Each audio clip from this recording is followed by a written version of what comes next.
오늘 말씀은 너희 가족이 즐거워할지라 라는 말씀의 제목입니다. 다음 주에는 여호와 경외하기를 배우라 라는 말씀인데요.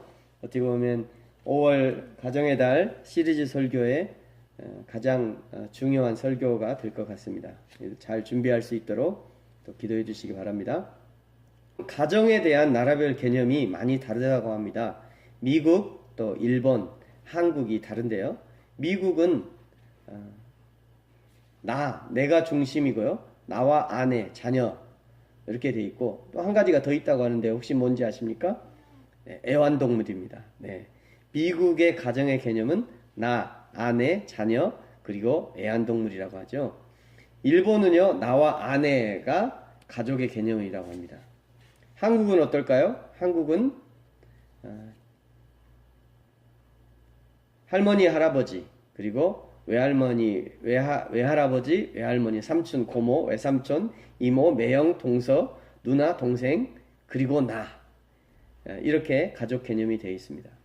우리나라는 오래전부터 가정 중심의 관습을 가지고 있고요. 그래서 가족이 나보다 더 중요합니다. 가족을 위해서라면 나를 죽이고 살아야 하는 것이죠. 현대를 가정 중심주의라고 하는데요. 이런 면에서 우리나라는 유리한 점이 많이 있습니다. 우리나라는 대가족 제도를 가지고 있고요. 이웃사촌이란 공동체의 친밀감도 있습니다. 콩 한 쪽이라도 나눠 먹는다는 동정심을 가지고 있지요. 그래서 참 훈훈합니다. 그러나 이런 모든 말들이 이제는 옛 이야기가 되어버린 듯 합니다. 사회 문제는요. 가정의 붕괴에서부터 시작됩니다. 가정이 안전해야 사회도 나라도 또 교회도 안전하고 건강할 수 있습니다. 그리스도인 가정의 원칙이 있는데요. 첫째는 가정의 주인이 그리스도이셔야 합니다. 흔히 우리는 남편을 바깥 주인, 부인을 안 주인이라고 하는데요. 안팎의 주인은 예수 그리스도셔야 하는 것이죠. 둘째 가정의 기초는 성경이라고 하는 반석 위에 세워져야 합니다. 우리 가정의 가훈이나 가문의 내력도 중요하고 사회 윤리도 중요하지만 그것보다 더 앞서서 성경이 가정의 기초여야 하는 것이죠. 셋째는요. 성경적 가족 관계여야 합니다. 가족은 그리스도 안에서 부모여야 하며 자녀, 형제, 자매가 성경적 인간관계를 형성해야 되는 것이죠. 가족은 누구든지 소유나 종속이 아닌 평등과 사랑의 관계로 형성되어야 하는 것입니다. 가정 파괴의 원인은 근본적으로 죄의 결과이고요. 아담과 하와 사이에 마귀가 개입함으로 가정이 파괴되기 시작했습니다. 가장 아름다운 가정은 여호와를 경외하는 가정이며 이런 가정은 복이 있다라고 말씀합니다. 시편 128편 3절에서는요. 내 집 안방에 있는 내 아내는 결실한 포도나무 같으며 내 식탁에 둘러앉은 자식들은 어린 감람나무 같으니라 라고 말씀합니다. 아내가 복이 있다는 말씀이죠. 남편이 복이 있다는 말씀입니다. 자녀가 복이 있다고 말씀합니다. 아내와 남편과 자녀와 그 자체가 복이라는 거예요. 가정은 생명력이 있는 유기체이고 가정은 은혜의 기관인 것입니다. 그렇다면 우리 모든 가정이 은혜로운 가정, 행복한 가정이 되기 위한 비결이 무엇이라고 오늘 본문이 말씀하시는가? 첫 번째는요. 여호와 하나님께 나아가야 한다 말씀합니다. 우리 5절의 말씀을 다 같이 읽겠습니다. 시작. 오직 너희의 하나님 여호와께서 자기의 이름을 두시려고 너희 모든 지파 중에서 택하신 곳인 그 계실 곳으로 찾아 나아가서 아멘. 자기 이름을 두시려고 너희 모든 지파 중에 택하신 곳, 이곳이 어디냐면 예루살렘이라고 성경이 말씀합니다. 역대하 6장 6절 말씀. 예루살렘을 택하여 내 이름을 거기 두고 또 다윗을 택하여 내 백성 이스라엘을 다스리게 하였노라 하신지라. 아멘. 예루살렘이라는 도시에 무엇이 있습니까? 거기 성전이 있는 것이죠. 이스라엘의 성전에 대한 역사를 잠깐 살펴보면요. 가장 먼저 지어진 성전은 솔로몬 성전이었습니다. 열왕기상 6장에 등장하는 성전인데요. BC 959년에 예루살렘의 모리아산, 아브라함이 이삭을 잡으려고 했던 바로 그 산 위에 원래는 다윗이 짓고 싶었지만 하나님이 허락하시지 않으시자 준비만 하고 그 아들 솔로몬이 성전을 짓습니다. 이 성전은 BC 586년에 바벨론의 느부갓네살의 제3차 침공 때 완전히 회파되었고요. 성전의 금, 은, 놋, 기명과 보물들은 모두 바벨론으로 옮겨졌습니다. 두 번째 성전은 스룹바벨 성전이라고 하지요. 이 성전은 BC 516년에 건축한 것으로 옛 성전에 비하면 크게 초라했지만, 왜냐하면 페르시아 식민지 상태에서 건축한 것으로서 학계서에서도 언급되어 있듯이 그 과정에 우여곡절이 많이 있습니다.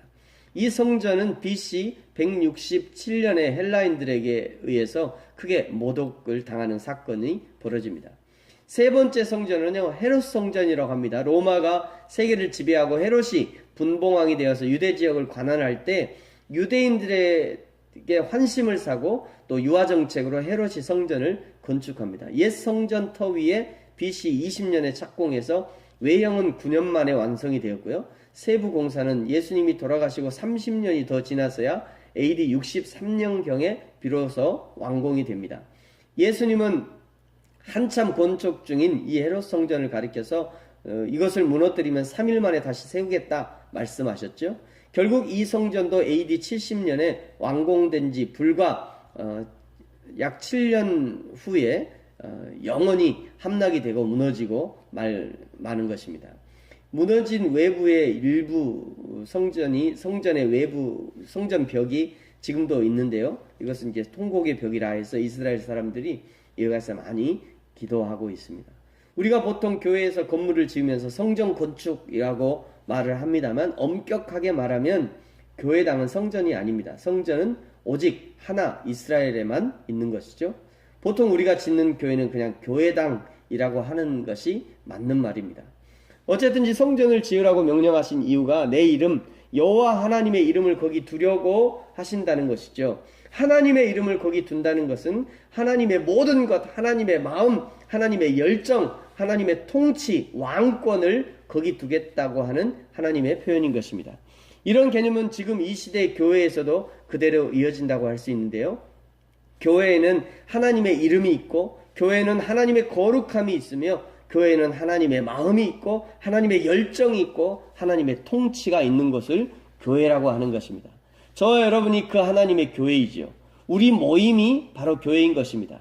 교회 건물이 의미가 있다는 것은 이런 하나님의 교회인 우리 각자가 만날 장소를 제공하고 함께 예배하고, 세상에 흩어진 교회들이 일주일에 한 번씩 모여서 하나님을 예배할 수 있도록, 전심으로 예배할 수 있도록 돕는데 그 의미가 있는 것입니다.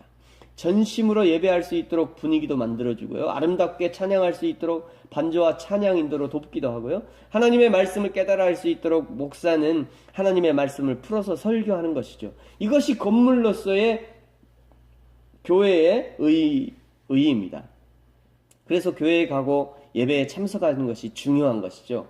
혼자 있을 때는 발견하지 못했던 내 안에 계시는 하나님을 찬양하고 말씀을 듣고 교제를 하면서 발견하게 되고 깨닫게 되는 것입니다. 그 하나님이 내 안에도 계시는구나. 저 형제님, 저 자매님과 함께 하셨던 그 하나님이 나와 함께 하시지. 그러면서 힘을 내는 것이죠.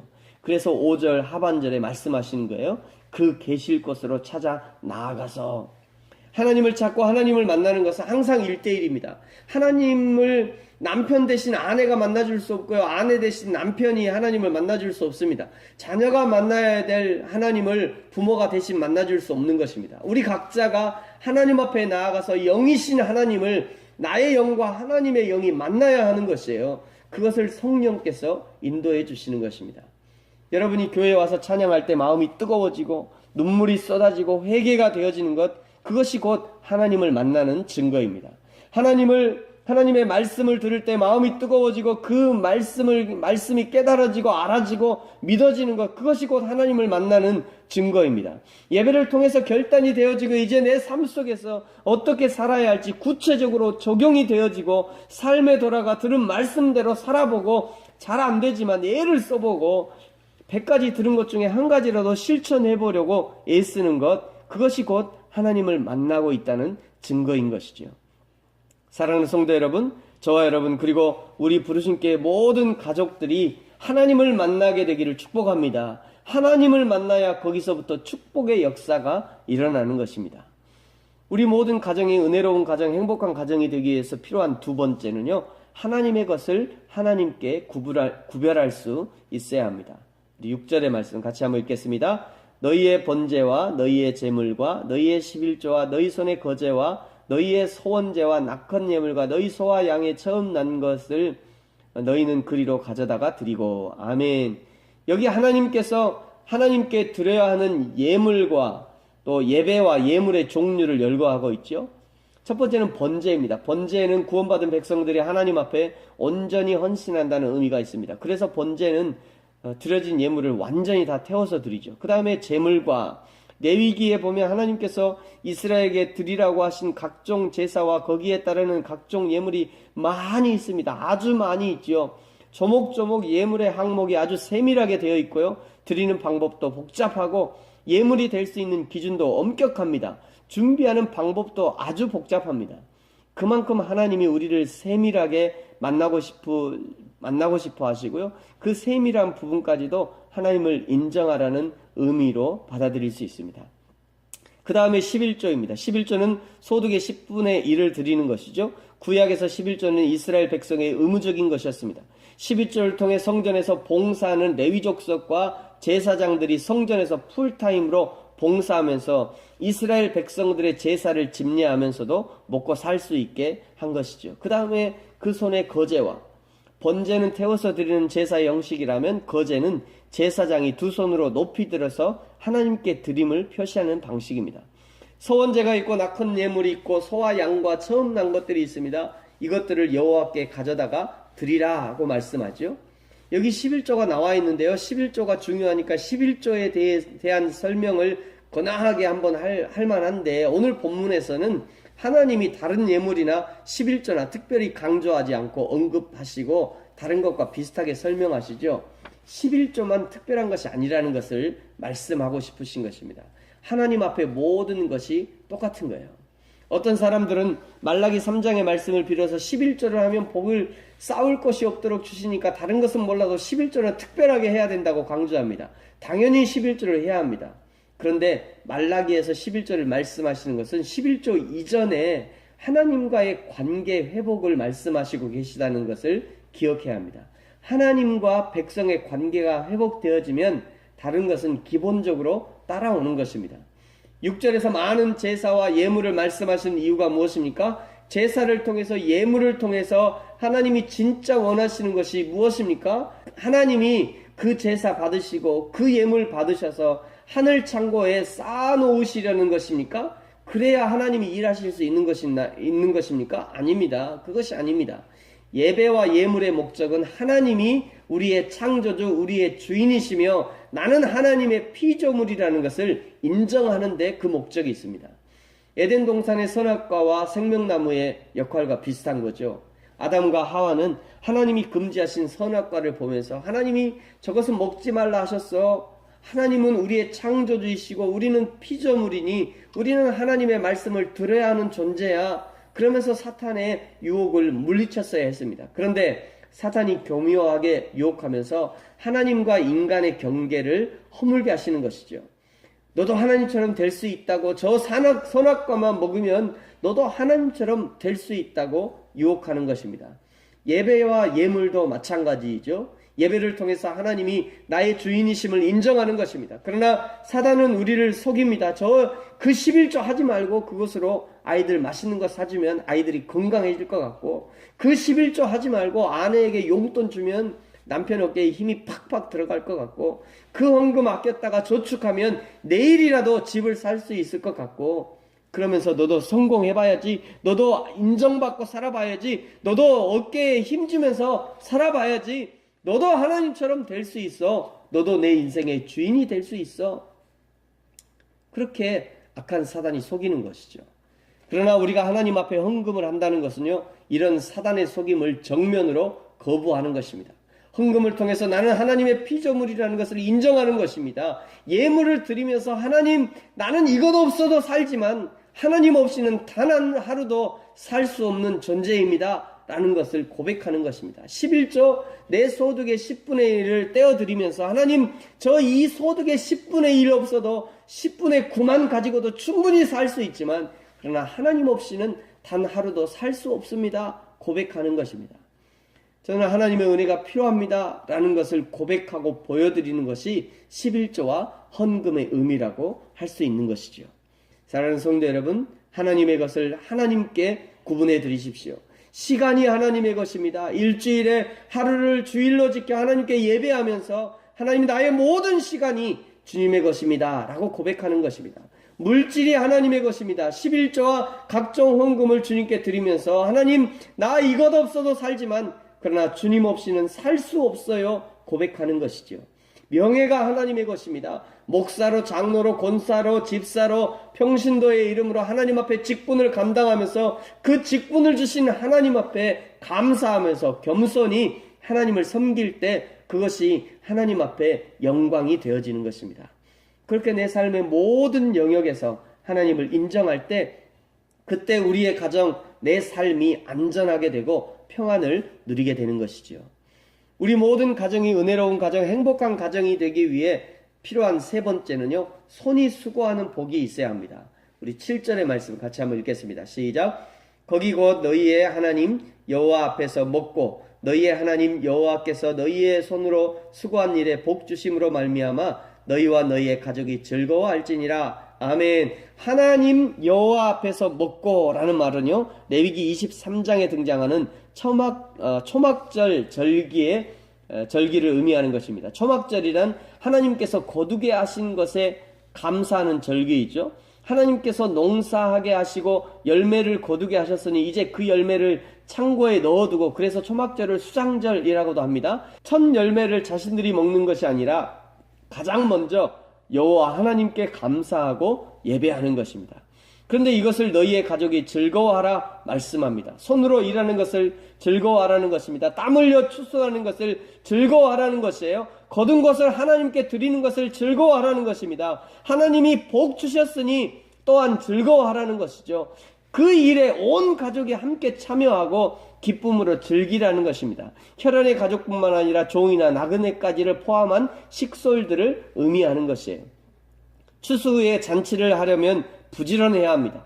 부지런하지 않으면 잔치를 할 수 없는 것이죠.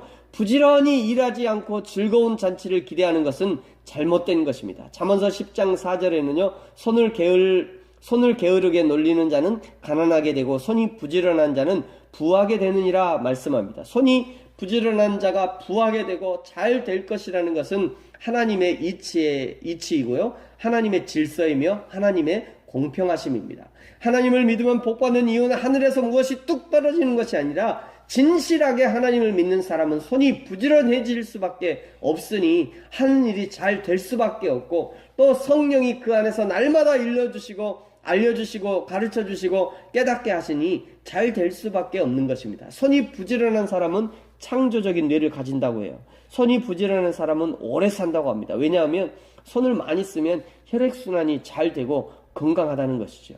시편 128편 2절에는요, 내가 내 손이 수고한 대로 먹을 것이라 내가 복되고 형통하리로다 말씀합니다. 손이 수고한 만큼 먹는 것은 하나님의 복인 것이죠. 이제 말씀을 마치겠습니다. 사랑하는 성도 여러분, 저와 여러분의 가정이 하나님 앞에서 은혜로운 가정, 행복한 가정이 되기를 축복합니다. 그러기 위해서 날마다 여호와 하나님이 계신 곳, 여호와 하나님 앞에 나아가야 합니다. 뿐만 아니라 예배와 예물을 통해서 하나님이 창조주이시며 나는 하나님의 은혜 없이 살 수 없는 피조물인 것을 고백해야 합니다. 그리고 온 가족이 여호와 앞에서 정직하게 손으로 일하는 것을 즐거워하며 그 주신 복을 감사할 줄 아는 가족이 되어야 하는 것이죠. 그래야 하나님이 주신 복이 충만한 저와 우리 모든 부르심의 가정들이 되어지기를 예수님의 이름으로 축복합니다. 기도하겠습니다.